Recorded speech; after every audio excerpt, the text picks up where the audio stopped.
So రాముల వారి ప్రాణ ప్రతిష్ఠకి సంబంధించిన ముహూర్తం అయోధ్య బాలరాముడి ప్రాణ ప్రతిష్ఠకి సంబంధించిన ముహూర్త విశేషాలు మనకి కనిపిస్తున్నాయి కదా. ఆ ముహూర్తం అనేది ఎక్సలెంట్గా ఉంది. అది కూడా జనవరి 22 మనకి బిట్వీన్ 12:29 నుంచి 12:30:22 మధ్యలో ప్రాణ ప్రతిష్ఠ జరుగుతుంది అని చెప్తున్నారు. అది కూడాను నేను దాని మీద మీకు డీటెయిల్ వీడియో చేస్తా, ఎందుకు ఆ ముహూర్తం అంత బాగుంది అని. సో వాళ్ళు తీసుకున్నది మేషలగ్నము, అట్లానే నవాంశలో గురువు ఎగ్జాల్టేషన్లో ఉండడం.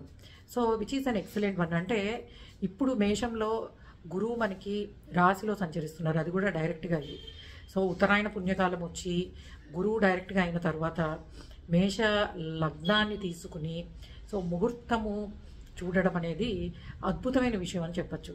అయితే ఇవి గుడికి సంబంధించిన ప్రాణప్రతిష్ఠకి సంబంధించిన ముహూర్తము కాబట్టి దాన్ని అలానే చూడాలి. సో మన వాళ్ళు ఏం చేస్తారంటే ఇది బాగుంది అని అంటే రేపు పిల్లలు పుట్టడానికి దానికి కూడా అనుకుంటారు, బట్ అన్నీ కలపకూడదు. సో కాబట్టి సి సెక్షన్కి పనికిరాదు. కానీ గుడి మనకి ప్రాణప్రతిష్ఠ ముహూర్తం ఎక్సలెంట్గా ఉంది. దానికి సంబంధించిన చార్ట్స్ని నేను మీకు ఇంకొంచెం డీటెయిల్ వీడియోలో ఎక్స్ప్లెయిన్ చేస్తాను.